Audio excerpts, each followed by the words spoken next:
What if क्या होता अगर नरूटो माद्रा का ग्रैंडसन होता, तो इस बार नरूटो की स्टोरी कैसे आगे बढ़ती? क्या इस बार माद्रा अपने ग्रैंडसन को देखकर अपने सपने को भूल जाता, या स्टोरी पहले की तरह ही रहती? चलो किसी और बकवास के इस वीडियो को शुरू करते हैं। तो इस स्टोरी के स्टार्टिंग में हमें दिखाया जाता है कि माद्रा और हाशिरामा का एक दूसरे से अमन का समझौता उसी तरह बनता है जैसे ओरिजिनल स्टोरी में बना था। वो दोनों मिलकर ही कोनोहा को बनाते हैं, लेकिन जब माद्रा के बजाय हाशिरामा को विलेज का पहले को आगे बना दिया जाता है, तो इससे माद्रा हाशिरामा से काफी ज्यादा डिसअपॉइंटेड होता है और फिर वो विलेज को छोड़ देता है। लेकिन इस स्टोरी में माद्रा ट्रेवल करके लैंड ऑफ विलपुर के इलाके में आ जाता है, जहाँ पर उजुमाकी क्लैन पहले रहता था। वो उजुमाकी क्लैन की स्किल्स और पावर को देखकर काफी ज्यादा इम्प्रेस होता है। वो फिर विलपुर के इलाके में जब चल ही रहा होता है, तभी माद्रा अचानक ही एक लड़की से मिलता है जिसका नाम अकारी उजुमाकी होता है। माद्रा जब अकारी से पहली बार मिलता है, तो वो इससे पूछता है कि उजुमाकी क्लैन में ऐसा खास क्या है कि इन लोगों में इतनी ताकत और स्किल्स हैं। इस बात को सुनकर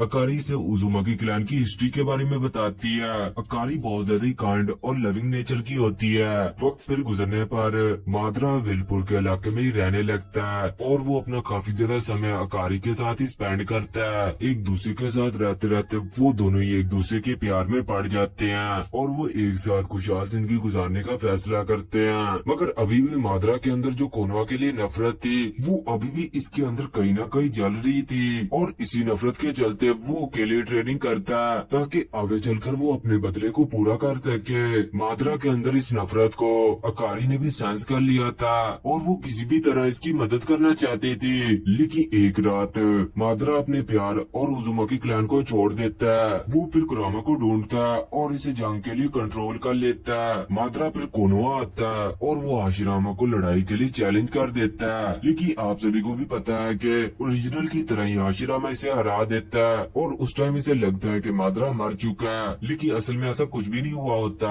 जब फिर अकारी को ये पता चलता है कि माद्रा मर चुका है, तो उसे काफी ज्यादा ही अफसोस होता है कि वो उसके लिए कुछ भी न कर सके। फिर कुछ देर के बाद उसे लगने लगता है कि वो प्रेग्नेंट हो चुकी है। माद्रा तो इसके लिए मर चुका था, लेकिन अभी भी उसका एक हिस्सा अकारी के अंदर मौजूद था। लेकिन दूसरी तरफ माद्रा ओरिजिनल की तरह ही अपनी इजानागी इस्तेमाल करके बच जाता है। वो फिर अपनी बॉडी के अंदर हाशिरामा सेल्स को इम्प्लांट कर देता है, जिससे इसकी बॉडी वहाँ पर रिकवर होना शुरू हो जाती है। कुछ महीने गुजरने के बाद फिर कारी एक बच्ची को जन्म देती है, जिसका नाम वो रखती है कुशीना। ये बच्ची दिखने में तो अपनी माँ की तरह थी, लेकिन इसकी पर्सनालिटी अपने बाप की तरह थी। अकारी फिर अपनी बच्ची को उजुमाकी क्लैन की कोई यूनिक टेक्निक सिखाती है। वो सासा कुशीना को इसके बाप के बारे में भी बताती थी, जिससे इसे पता चलता है कि आखिर इसका बाप कौन था और वो कैसा दिखता था। तो इस तरह से कुशीना लेजेंड माद्रा उचिया के बारे में जान जाती है। फिर आगे चलकर उसी तरह बड़ी नेशन उजुमाकी क्लैन पर अटैक कर देती है। जब इन पर हमला होता है, जंग के दौरान कारी अपनी बच्ची कुशीना से कहती है कि मैं इन दुश्मनों को रोकने की कोशिश करती हूँ, तुम यहाँ से भाग जाओ। अकारी फिर उस हमले में मारी जाती है, लेकिन कुशीना किसी तरह वहाँ से बच जाती है और वहाँ से भाग निकलती है। फिर कुछ सालों के बाद माद्रा की बॉडी पूरी तरह से रिकवर हो जाती है और अब वो फाइनली अपने आप को और ज्यादा छुपाए रखना छोड़कर वो लैंड ऑफ विलपुर के इलाके की तरफ जाने लगता है। और जब वो वहाँ पहुँच जाता है, तो उसे वहाँ पर पिछले अटैक की बर्बादी मिलती है। माद्रा को फिर वहाँ पर अपने प्यार की बॉडी मिलती है, जिसे देखकर इसके अंदर और ज्यादा नफरत बढ़ जाती है। वो फिर ये फैसला करता है कि वो इस दुनिया पर इंटरनल सुकियोमी बनाएगा, जिसके अंदर पूरी दुनिया के लोग खुशी रहेंगे। माद्रा ये सब कुछ करने का फैसला तो कर लेता है, लेकिन उसे अभी भी ये खबर नहीं थी कि उसकी एक छोटी सी बच्ची भी है। वही फिर दूसरी तरफ कोनोहा के शराबी कुशीना को ढूंढकर इसे अपने विलेज में ले आते हैं। कुशीना को फिर मिटो उजुमाकी के बाद कुरामा का जुंजुर्की बना दिया जाता है। आगे फिर जब वो अकेडमी में आ जाती है और उसे जब बच्चे वहाँ पर बुली करते हैं, तो गुस्से की वजह से इसकी शरीगन भी वेकन हो जाती है। आगे फिर सब कुछ ओरिजिनल की तरह ही वो मनाटो के प्यार में पड़ जाती है। कुशीना और मनाटो फिर दोनों गांव के स्ट्रॉन्गेस्ट शिनोबीज बन जाते हैं। फिर कुछ साल गुजरने के बाद थर्ड शिनोबी वॉर शुरू हो जाती है और उसी वॉर के दौरान ओल्ड माद्रा अपने प्लान को पूरा करने के लिए ओबीटो को बचा लेता है और वो उसी तरह रिन की मौत दिखाकर इसे मैनिपुलेट करता है, जिससे ओबीटो वहाँ पर बुरा बन जाता है। माद्रा के मरने के बाद फिर ओबीटो इसका प्लान कंटिन्यू रखता है। वॉर खत्म होने के बाद मनाटो फिर विलेज का फोर्थ उगावे बन जाता है। बाद में आगे फिर कुशीना कुशीना प्रेग्नेंट हो जाती है और दोनों अपने बच्चे के आने का इंतजार करने लगते हैं। एक रात फिर उस बच्चे का जन्म होता है जिसका नाम वो रखते हैं नरूटो। नरूटो के अंदर इस बार अपने ग्रैंडफादर के स्ट्रॉन्गेस्ट जीन्स होते हैं, जिससे इस बार इसके बाल पीले होने के बजाय काले होते हैं। मगर अनफॉर्चुनेटली ओबीटो उसी तरह कोनोहा पर अटैक कर देता है और वो कुशीना से कुरामा को रिलीज कर देता है, जिसका नतीजा ये निकलता है कि मिनाटो और कुशीना मारे जाते हैं और नरूटो एक जिंजुर्की बन जाता है। फिर आगे बचपन से ही नरूटो के साथ काफी गंदा बर्ताव किया जाता है, जिससे बचपन से वो अपनी शारिगन को वेकन कर लेता है। कोई भी ये नहीं जानता था, ना कि टालुकागे हिरोजन सारुतो भी ये जानता था कि कुशीना के पेरेंट्स कौन थे।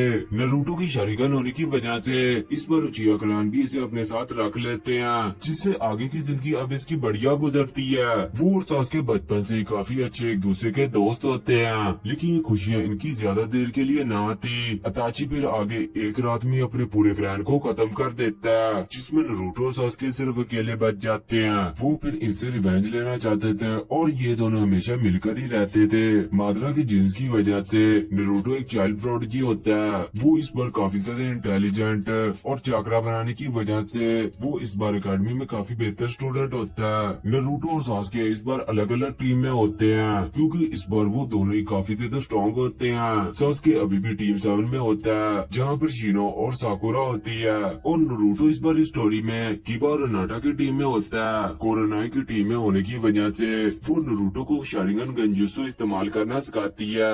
सासुके की टीम आगे चलकर लैंड ऑफ वेव के मिशन को सक्सेसफुली कंप्लीट कर लेते हैं। कुछ वक्त के बाद फिर चूनिंग एग्जाम भी शुरू हो जाते हैं और आगे फिर फोर्स ऑफ डेथ में ओरोचिमारू सासुके पर अपना कर्स मार्क लगा देता है। फिर टूर्नामेंट के फाइनल राउंड के दौरान ओरोचिमारू विलेज पर अटैक करके हिरोजन को मार देता है। इस स्टोरी में सासुके इस बार नरूटो को छोड़कर नहीं जाता और वो इसके साथ ही रहता है, क्योंकि इस बार वो एक दूसरे के काफी ज्यादा करीब होते हैं। दोनों फिर जिराय सेंसेई से मिलकर इसके स्टूडेंट बन जाते हैं। 3 साल तक फिर दोनों इकट्ठे ही ट्रेनिंग करते हैं। वो दोनों ही चाइल्ड प्रोडिजी होते हैं और फिर वो आगे शारिगन और निंजुत्सु को फुली मास्टर कर लेते हैं। नरूटो अपनी शारिगन का इस्तेमाल करके कुरामा को कंट्रोल करके इसे हरा देता है। इस मोमेंट पर वो थोड़ी देर के लिए अपनी पेरेंट्स की सोल से भी मिलता है और वो दोनों वहाँ पर इसे सब सच सच बता देते हैं कि उस रात इसके जन्म के वक्त क्या हुआ था।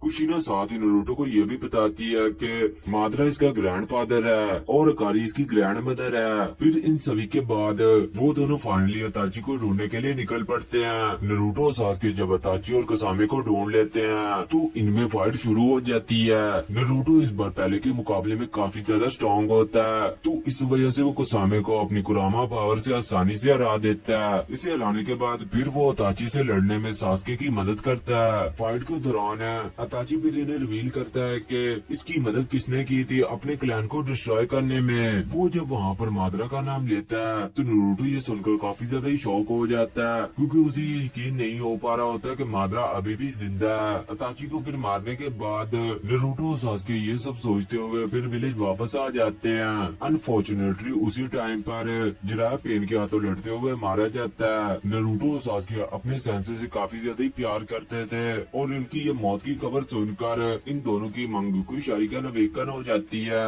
फिर वो दोनों एक साथ माउंट मंगुकु में सेल मोड को मास्टर करते हैं। फिर उसी वक्त ही नरूटो को पकड़ने के लिए विलेज में आ जाता है, लेकिन इस बार नरूटो और सासुके इसे आसानी से हरा देते हैं, जिससे विलेज वहाँ पर अब सेफ रहता है। और बेटो फिर आगे कोनन को मार कर इससे ओरिजिनल की तरह रिनिगन ले लेता है। वो फिर ओरोचिमारू और कोबुटो के साथ मिल जाता है। वॉर फिर शुरू होती है और रीएनिमेशन माद्रा असली दुनिया में वापस आ जाता है। नरूटो फिर आगे जब अपने ग्रैंडफादर से मिलने के लिए जाता है तो वो इसे बताता है कि वो इसका डिसेंडेंट है। ये सुनते माद्रा को नरूटो की बातों पर सच्चाई नजर आ रही होती है और इसे लगता भी है कि यह अकारी का ही पोता है, लेकिन ये वहाँ पर थोड़ा थोड़ा इसे मानने से इनकार भी कर रहा होता है। और बेटो फिर आगे उसी तरह ही टेंटेल बीस का जुंजुर्की बन जाता है और वो नरूटो से फाइट करने ही वाला होता है। तभी उसी वक्त वहाँ पर कुछ अलग ही होता है। माद्रा उसी वक्त ही अपने ग्रैंडसन की साइड ले लेता है और वो इसे फाइट करने लगता है। दोनों नरूटो और माद्रा फिर इसे मिलकर हरा देते हैं और इसके माइंडसेट को भी चेंज कर देते हैं। और बेटू को वहाँ पर अपनी गलती का एहसास होने लगता है और फिर वो वहाँ पर अपनी रीनी टैंस का इस्तेमाल करके जो लोग मरे हुए होते हैं उन्हें फिर से जिंदा कर देता है। इसका ऐसा सब कुछ करने से माद्रा भी फिर से जिंदा हो जाता है और माद्रा के जिंदा होते ही वो अपनी दोनों रिनिगन को भी रिस्टोर कर लेता है और वो फैसला करता है कि वो अपने पोते नरूटो के साथ ही रहेगा। और खत्म होने के बाद नरूटो फिर विलेज का अगला होकागे बन जाता है और माद्रा को भी इस पर प्राउड होता है। माद्रा अब ना सिर्फ अच्छा बन चुका था बल्कि वो हमेशा नरूटो की साइड की तरफ स्टैंड भी करता था और यहीं पर ये स्टोरी खत्म हो जाती है। तो गाइस अगर आपको ये स्टोरी अच्छी लगी तो इसे लाइक करें और अगर आपको इसी तरह की वीडियोस चाहिए तो मुझे कमेंट करें। मैं इसी तरह की वीडियोस लाता रहूंगा। Good bye.